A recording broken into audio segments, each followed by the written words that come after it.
Kottakkal model Kerala model എന്ന് തന്നെ നാം പറയേണ്ടി വരും. കാരണം കേരളത്തിലെ എല്ലാ തദ്ദേശ സ്വയംഭരണ സ്ഥാപനങ്ങളിലും ഇതുപോലെയുള്ള ഒളിച്ചുകളി നടന്നുകൊണ്ടിരിക്കുകയാണ്. അതായത് CAG 2022 റിപ്പോർട്ടിൽ 2016, 17, 18 മുതൽ 20, 21 വരെയുള്ള രേഖകളാണ് നൽകിയിട്ടുള്ളത്. ആ 2022 റിപ്പോർട്ട് എന്ന് പറയുമ്പോൾ CAG കുറച്ച് ജില്ലകൾ എടുത്ത്, അതായത് പ്രത്യേകിച്ചെടുത്ത ആ ജില്ലകളുടെ രേഖകൾ ഈ IKMൻ്റെ ഇൻഫർമേഷൻ കേരള മിഷൻ്റെ സോഫ്റ്റ്വെയർ വെച്ച്, പിന്നെ സേവന പെൻഷൻ സ്കീമിൻ്റെ സോഫ്റ്റ്വെയറും വെച്ച് പഠിച്ച് വളരെ കൃത്യമായി പഠിച്ചാണ് CAG പുറത്ത് ഇത്തരം കാര്യങ്ങൾ, ഇത്തരം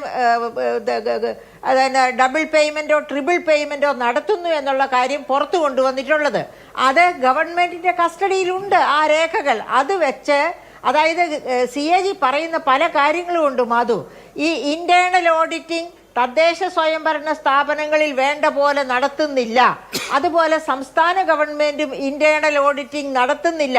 ഇന്റേണൽ ഓഡിറ്റിംഗ് നടത്തുമ്പോഴാണ് ഇതുപോലെയുള്ള തെറ്റുകൾ കണ്ടുപിടിക്കുകയും തിരുത്തുകയും ചെയ്യാൻ പറ്റുക.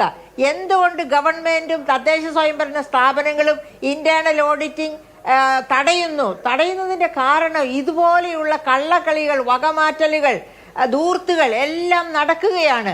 അങ്ങനെ സർക്കാരിന്റെ ഭാഗത്തുനിന്ന് വിവരങ്ങൾ പുറത്തു വരുന്നത്. ഇതിൽ എന്തെങ്കിലും മറച്ചു വെക്കാനുണ്ടെങ്കിൽ സംസ്ഥാനത്തിന്റെ ധനമന്ത്രി എല്ലാ മാധ്യമങ്ങളോടും പ്രത്യേകവും അല്ലാതെയും എല്ലാം ഇങ്ങനെ ഒരു പ്രശ്നമുണ്ട്, അത് ഞെട്ടിക്കുന്നതാണ് എന്ന് തലേ ദിവസം പറയുകയും പിറ്റേ ദിവസം വിശദാംശങ്ങളടക്കം പുറത്തുവിടുകയും ചെയ്യുന്നു. ശരിയാണ് മാധു. അത് 2022 പുറത്തു വന്ന കാര്യങ്ങളെ പറ്റി പഠനം നടത്താൻ തുടങ്ങിയത് 2024 ഓർക്കണം. ഖജനാവ് കാലിയായിരിക്കുകയാണ്. സംസ്ഥാനം അത്ര രൂക്ഷമായ ധനപ്രതിസന്ധിയിലാണ്.